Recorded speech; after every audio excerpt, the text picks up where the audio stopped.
ના જે વૈષ્ણવો હતા એ વૈષ્ણવોને આજ્ઞા કરી કે જ્યારે પણ આસ્કરણજી જ્યારે પણ આવે ત્યારે જે કાંઈ પણ સામગ્રી તમારે ત્યાં તૈયાર હોય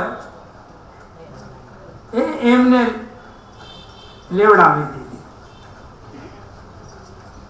એટલે એમના સામે મૂકી દેવી, એ લઈ ગઈ. એને એક દિવસ એવું થયું કે શ્રી નવનીત પ્રિયાજીના રાજભોગનો સમય હતો. સામગ્રી સિદ્ધ થઈ ગઈ હતી. તે જ વખતે આસ્કરણજી અચાનક ત્યાં આવી પહોંચ્યા. સત્યભામા બેટીજી ત્યાં હતા. તે ગુસાઈજીની આજ્ઞા પ્રમાણે રાજભોગનો જે થાળ હતો એ એમને આસ્કરણને મૂકી દીધો અને આસ્કરણે ભોજન કરીને ચાલ્યા ગયા. સત્યભામાજીએ પછી રાજભોગની બીજી તૈયારી કરી અને બીજી તૈયારી કરીને સામગ્રી સિદ્ધ કરી અને નવનીત પ્રિયાજીને ભોગ ધર્યા. ભોગ સર્યા પછી ભોગ સરવાના સમયે શ્રી ગુસાઈજી ત્યાં પધાર્યા. શ્રી નવનીત પ્રિયાજીએ પ્રસન્ન થઈને આજ્ઞા કરી અને શ્રી ગુસાઈજીથી કહ્યું કે આજ મેં વેવડો રાજભોગ અરોગ્યો છું. એક આસ્કરના અન્નદ બિરાજીને અને એક નિત્યનો રાજભોગ. ત્યારે શ્રી ગુસાઈજી અત્યંત પ્રસન્ન થઈને આજ્ઞા કરી કે ભગવત ભક્તોનો સ્વરૂપ જ આવો છે કે ભગવાન એ ભગવત ભક્તોના હૃદયમાં વિરાજીને અને પોતે એમને ભગવત કૃત સ્વરૂપ બનાવી દે છે. એટલે ભક્તો માં અને ભગવાનમાં કોઈ પણ જાતનો અંતર નથી.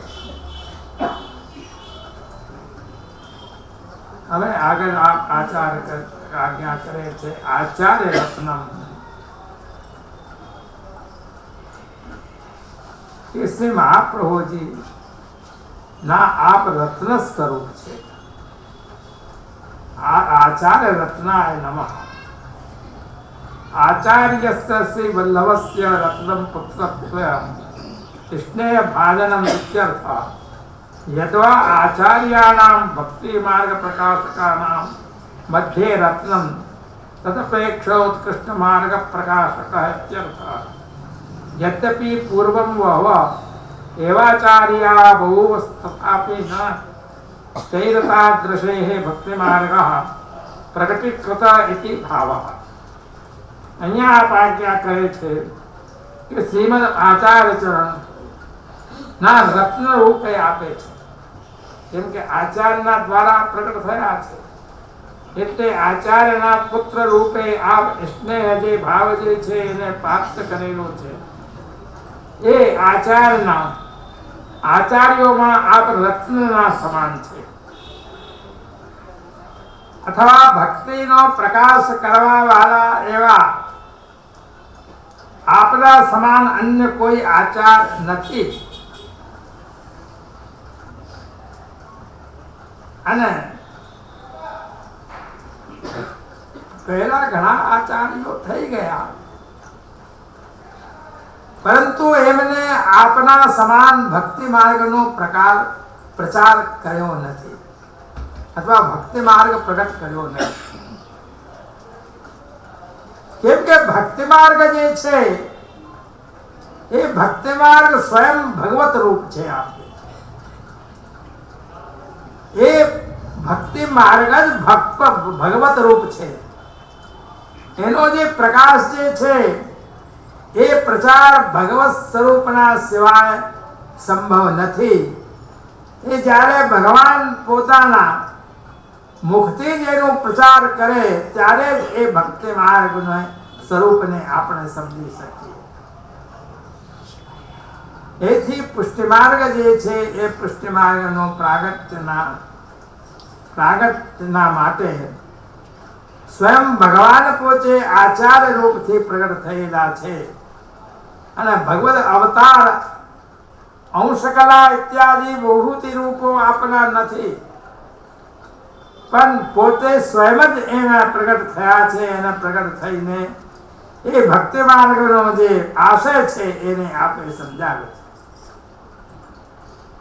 એવી જ રીતે અહીંયા શ્રી ગુસાઈજી પણ પૂર્ણ પુરુષોત્તમ થવાથી સ્વયં આચાર્ય રૂપ છે અને અન્ય જે આચાર્યો વેદમાં દર્શાવેલી ભક્તિ માર્ગ એની ઉપાસના પૂજા આદિ માર્ગને બતાવે છે અને એ પોતાના સેવકોને મુક્તિ પર્યંત લઈ જાય છે. પણ જ્યારે સ્વયં શ્રી આચાર્ય શ્રી ગુસાઈજી નિજ ભક્તોને પોતાનો રસાનંદ પ્રાપ્ત કરાવવાને માટે શ્રી કૃષ્ણનો જે સ્વરૂપાનંદ છે એનો આપ સંયોગ કરાવે છે. એથી આપ અન્ય આચાર્યો કરતા આપ રત્ન પદના સમાન છે. જેવી રીતે માળામાં રત્નનો પદક હોય ને એ પદકના સમાન બધા આચાર્યોમાં આપ બિરાજી રહ્યા છે.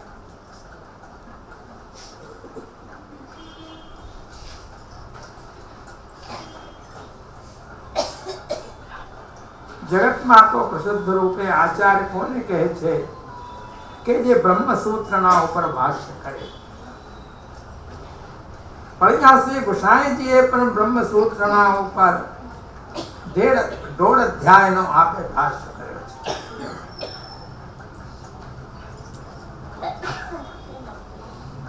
મહાપ્રભુજીએ જે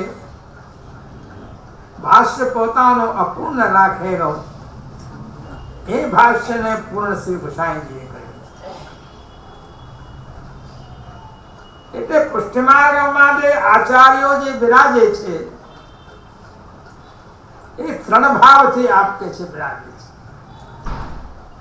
આચાર ભાવ, ભક્ત ભાવ અને ઈશ્વર ભાવ. એક ભાવથી બિરાજતા નથી. આચાર ભાવથી જે આચાર્યો જે બિરાજે છે એ પુષ્ટિ માર્ગનું પ્રતિપાદન કરે છે. શાસ્ત્રાર્થ કરીને અન્ય માર્ગના જે છે એમને નિરાશ કરે છે, એમનો ખંડન કરે છે અને પ્રાણી માત્રને શરણ એ લે છે. શ્રી ગુસાઈજી પણ એવા નિત્ય નિયમથી જે દિવસે કોઈ જીવ શરણ ન આવે એ દિવસે આપ ભોજન ન કરે. જે દિવસે આપના શરણે કોઈ જીવ ન આવે, નામ નિવેદન આપ જેને ન કરે એ દિવસે આપ ભોજન ન કરે, એવો આપનો નિયમ હતો.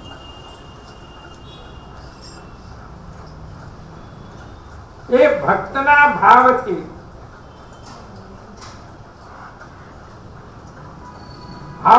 આપ પ્રભુના રૂપમાં પણ બિરાજે છે. એટલે સેવા કરે છે. બાલ ભાવ, કિશોર ભાવ તે વિશિષ્ટ પ્રકારની આપની જે સેવા છે એ સેવામાં આપ તત્પર છે.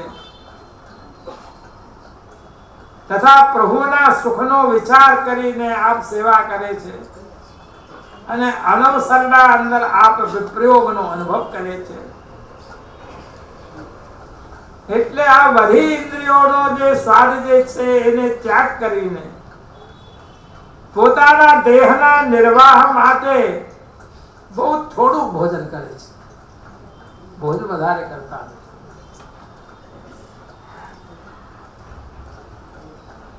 અને ચાચાજી હરિવંશ જેવા જે એમના ભક્તો હતા એમના સાથે કોઈ સત્સંગ કરે છે. ઈશ્વર જે ભાવ જે છે એ આપના સેવકનો વસ્તુઓનો આપ સ્વતંત્ર રૂપે અંગીકાર કરે છે. એટલે આચાર્યમાં ઈશ્વરત્વની પણ સ્થિતિ આપ શાસ્ત્ર સિદ્ધ છે. કેમ કે શ્રી મહાપ્રભુજી સ્વયં સ્વીકાર કરે છે કે વૈશ્વાનર વાગપતિ સ્વરૂપ પોતાનો સ્વમુખથી આપ આજ્ઞા કરે છે. એટલે શ્રી ગુસાઈજી સાક્ષાત પૂર્ણ પુરુષોત્તમ રૂપથી સિદ્ધ છે. ઘણા ભક્તોના આ સ્વરૂપથી દર્શન કરાવે છે, અનુભવ કરાવે છે. એ આપણા પ્રસંગોથી સિદ્ધ થાય છે. સર્વાનુગ્રહ કૃન મંત્રવિત્તમ એ આપનું નામ છે કે આપ બધા જીવોને અનુગ્રહ આપ પોતાનો કરે. સર્વાનુગ્રહ કૃન સર્વાનુગ્રહ કૃત મંત્રવિત્તમાય નમઃ એ આપનું સર્વેષાં જીવાનામ અનુગ્રહં મંગી કામ કરોતિ સર્વાનુગ્રહ કૃત મંત્રમ વેત્તિ મંત્રવિદ વિદ અતિશયતો મંત્રવિદ મંત્રવિત્તમ સર્વાનુગ્રહ કૃચ્ચાસો મંત્રવિત્તમશ્ચ સ તથા અનેક પ્રકારેણ સર્વે ભગવન્तं પ્રાપ્સન્તીતિ વિચારો મંત્રોપદે નોચ્યત ઇતિ. અન્ય આચાર્ય મંત્રવિદો મોક્ષ પ્રાપકત્વાદયં તતોપ્યતિશયતિ સાક્ષાત પુરુષોત્તમ પ્રાપકો વેતિ ભાવઃ.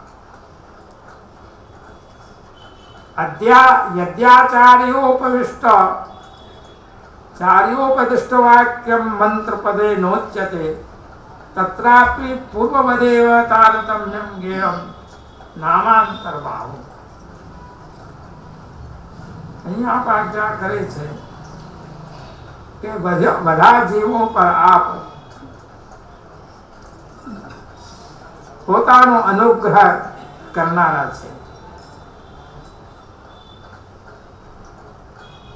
અને આ મંત્રોને પણ ભલી ભાંતિ પોતે જાણે છે.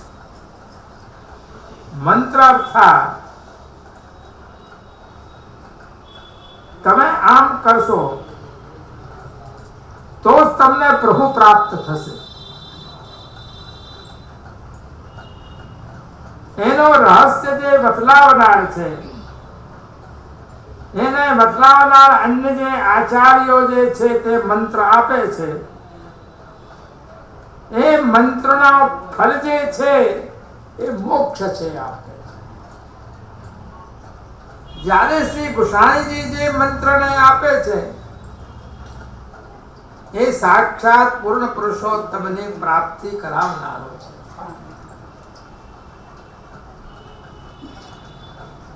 એટલે આચાર્ય ચરણને જે ઉપદેશ જે આપેલો છે એ ઉપદેશ જ એમનો મંત્ર રૂપ છે. અને આપ યથાર્થથી એ જાણે છે. મંત્ર વેદો પ્રસિદ્ધ, મંત્ર જે છે એ વેદોમાં પ્રસિદ્ધ છે. ઋષિ મુનિઓ પણ એ મંત્ર કરતા છે અને મંત્ર દ્રષ્ટા પણ છે. આ મંત્ર અધિકથી અધિક સ્વર્ગાધિક પ્રાપ્તિને કરાવનારો છે. જે ઋષિઓ મુનિઓ દ્વારા જે મંત્રો જે છે એ મંત્ર વધારામાં વધારે ક્યાં સુધી પ્રાપ્તિ કરાવે? સ્વર્ગાદિ સુધી. અને એનાથી અધિક જાય તો એ મંત્ર મોક્ષની પ્રાપ્તિ કરાવે. જ્યારે શ્રી મહાપ્રભુજી શ્રી ગુસાઈજીનો જે મંત્ર જે છે, અષ્ટાક્ષર મંત્ર જે છે, નિવેદન મંત્ર જે છે, તે આ મંત્ર સ્વયં ભગવત સ્વરૂપ હોવાથી જીવને આ મંત્રનો દાન થતા એ જીવને ભગવત સ્વરૂપની વિસ્મૃતિ જે થયેલી છે, એ ભગવત સ્વરૂપની વિસ્મૃતિ રૂપ જે અવિદ્યા જે છે તે અવિદ્યાને દૂર કરી વિદ્યાને પ્રાપ્ત થતા એ જીવને પોતાના મૂળ સ્વરૂપનું ભાન થતા ભગવત સ્વરૂપનું એને જ્ઞાન થાય છે. એટલે જીવને પોતાના સ્વરૂપનું જ્ઞાન થાય અને પછી એ સ્વરૂપ જ્ઞાન થવાથી ભગવત સ્વરૂપનું પણ જ્ઞાન થાય. એ પ્રકારે આપ આજ્ઞા કરે.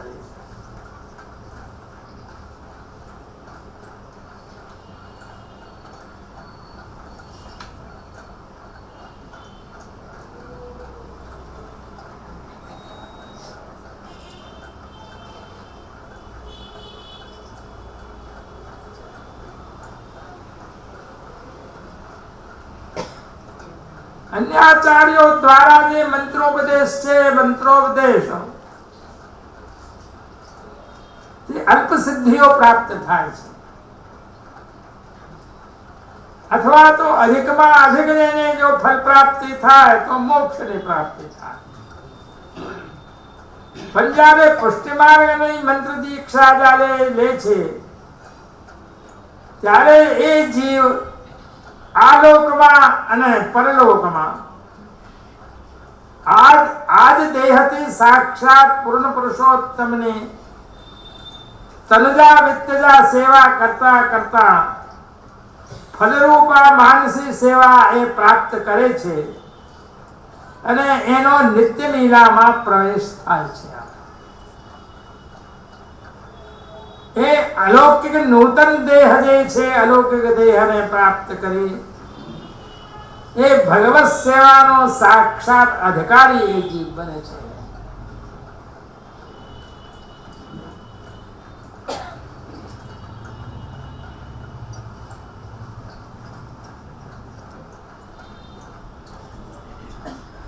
એટલે શ્રી ગુસાઈજી પ્રભુજીના ઘણા જીવો કેવલ નામ મંત્ર આપવાથી જ દીક્ષિત થયા. જે રીતે યવન છે, બલાઈ છે, ચોર છે, ઠગ છે, શકારી છે, પ્રેત છે ઇત્યાદિ એમનો સમાવેશ થાય છે. તે આપના પ્રતાપ બલથી નામ મંત્રની દીક્ષા આપીને એ જીવોનો આપે સાક્ષાત ભગવત સ્વરૂપનો અનુભવ કરાવી એનો ઉદ્ધાર આપે કરેલો છે.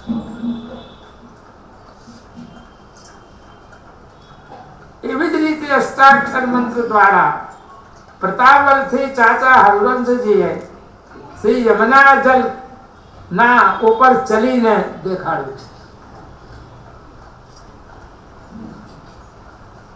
એટલે ચાચા હરવંશજી યમુનાજીના જલ ઉપર ચાલીને જતા, એટલે જલમાં એ પૂગતે ઉપર જ એના પગ રહે, એ અંદર યમુનાજીમાં ન.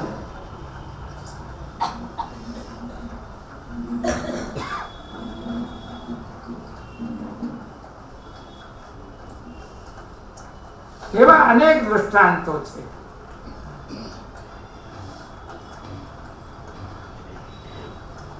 એટલે આપ જે છે મોક્ષ પ્રાપ્તિ કરાવનારા, પાપ નિવારણ કરાવનારા, પાપથી નિવારણ કરનાર ઇત્યાદિ અનેક પ્રસંગો એને જોવામાં અહીંયા આવે છે.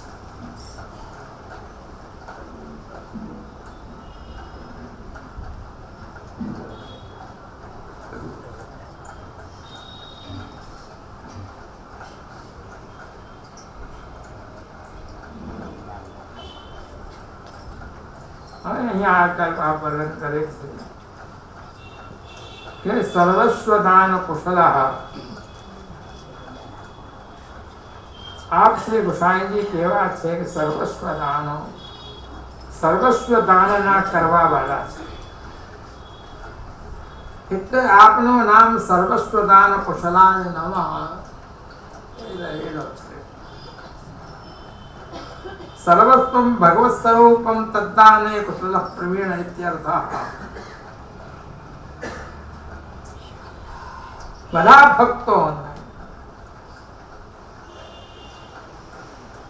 પોતાના સ્વરૂપનો દાન કરવામાં આપ કુશલ છે. એવી જ પ્રકારે આ ભગવત સ્વરૂપનો દાન કરવામાં પણ આપ કુશલ છે. પોતાના સ્વરૂપનું પણ દાન કરવામાં આપ કુશલ છે અને ભગવત સ્વરૂપ જે ભગવાનનું જે સ્વરૂપ છે એનું પણ દાન કરવામાં આપ કુશલ છે. અહીંયા કહેવાનું તાત્પર્ય એ છે કે સામાન્ય રૂપથી કોઈ પણ પોતાનું જે સર્વસ્વ જે હોય એ કોઈને આપે નહીં. જ્યારે શ્રી ગુસાઈજી પોતાના જે ભક્તો જે છે એ ભક્તોને પોતાનો સર્વસ્વ દઈ દે છે. જેમ શ્રી મહાપ્રભુજીનું નામ છે અધેય દાન દક્ષશ્ચ મહોદાર ચરિત્રવાન, એમ શ્રી ગુસાઈજી પણ નું પણ એ સ્વરૂપ છે કે અધેય દાન જે છે તે તેને દેવા લાયક નથી, એને પણ આપે છે. એવા ઉદાર આપ ચરિત્રવાણી છે. આપ પોતાના અલૌકિક સ્વરૂપનું દાન ભક્તોને કરે છે અને આપ સ્વયં પોતાના વિષયમાં કંઈ પણ કહ્યા વિના પોતાનું અલૌકિક સ્વરૂપના દર્શન કરાવીને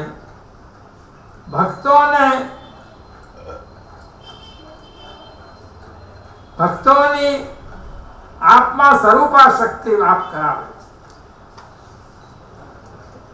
એવી જ રીતે અહીંયા ભક્તોને શરણમાં લઈને જીવોને બ્રહ્મ સંબંધ કર્યા બાદ ભગવત સેવાની આજ્ઞા કરીને આ ભગવત સ્વરૂપનો દાન કરે છે.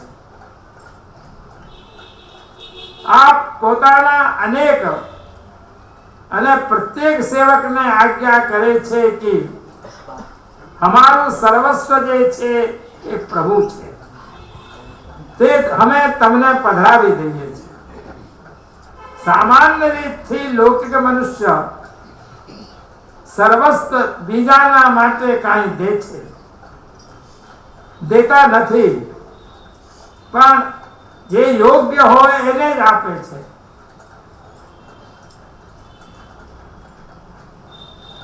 એવી જ રીતે જે મહાપ્રભુજી બાલબોધ ગ્રંથમાં આપ આજ્ઞા કરે છે કે લૌકિક જે મનુષ્ય જે છે અને દેવ છે કે પોતાનો અત્યંત જ પ્રિય જે વસ્તુ છે એ બીજાને આપતો નથી.